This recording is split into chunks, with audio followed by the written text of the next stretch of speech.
Варенье қатып шай ішкенді жақсы көрмейтін адам кемде-кем шығар. Қыстың қамын жазда ойла деген аталы сөзге құлақ асатын аруларымыз қыстың дайындығына кірісіп кеткенде болар.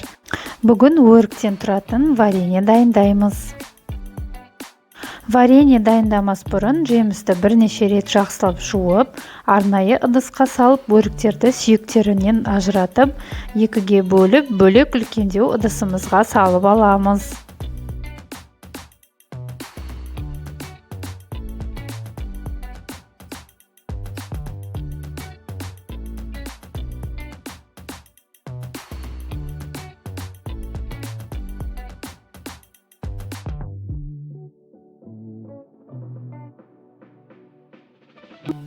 Дайын болған өріктердің үстінен керегенше қантымызды қосып аламыз. Менің өріктерім тәттірек болғандықтан 5 кг өрікке 2,5 кг қант қостым. Қантты салып болған соң бетін жауып бір түнге қоямыз. Кейін ішіндегі сүйегін алып кептіріп аламыз. Бір түнде тұрған өріктердің суы шығып бастағанда алып газға қойып қайнатып аламыз. Қайнаған бойда көптеп көпіршіктер шыға бастайды. Шетінен алып тастап отырамыз. Солай бастапқы 5 минут аралықта қайнатып, газды өшіріп қоямыз. Салқындатып аламыз. Осылай вареньямызды 2-3 қайтара 5 минут аралықта қайнатып отырамыз.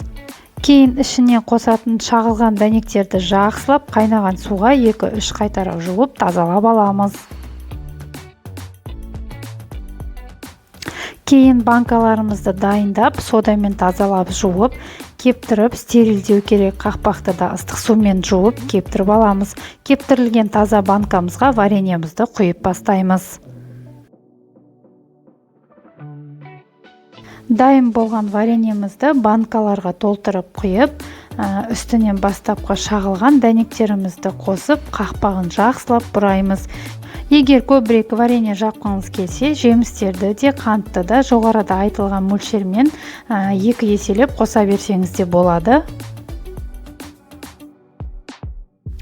Дайын болған вареньелерімізді толыққанды бөлме температурасында салқындатып аламыз. Өріктен варенье және соктар, мармелад, персипан жасайды. Десерт ретінде де қолданады. Өріктің жалпы жүрек, бүйрек ауырғанға да, анемияға да, жүйке ауруларына да пайдасы бар. Рецептім ұнаса лайк басып, каналыма тіркелуді ұмытпаймыз. Ас болсын!